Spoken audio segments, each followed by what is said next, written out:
Hello and welcome. This is Lisa, and in this short video, we're going to talk about attachment trauma.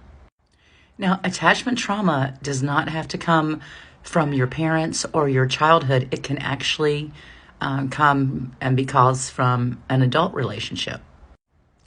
If you've been in a relationship, especially long term, where you have felt fearful on a regular basis, where you have been betrayed, where you have been abused, you may very well have attachment injuries.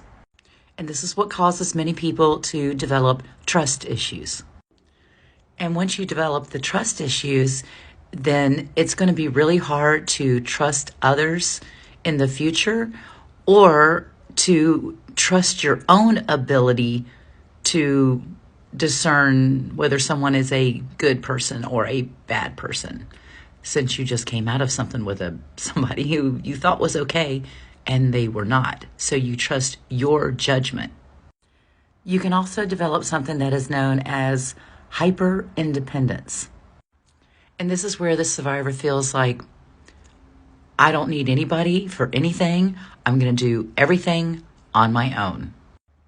And all of this is so difficult for the survivor because while they don't want to be in the relationship with a narcissist anymore, they don't trust to be in a new relationship either.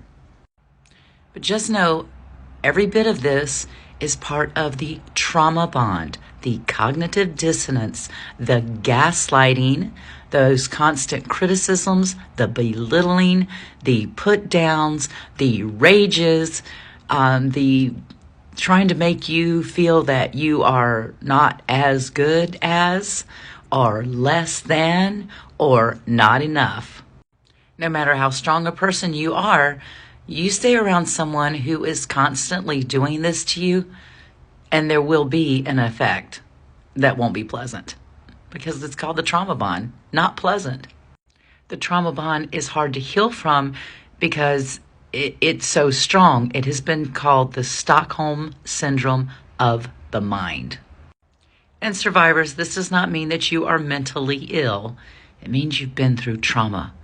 And there is a much longer playlist on YouTube about the trauma bond, cognitive dissonance, and all that. If this is something that you are experiencing right now, I highly suggest you check out that playlist. And I'm going to drop that in the pinned comment on YouTube. Have a great day, survivors.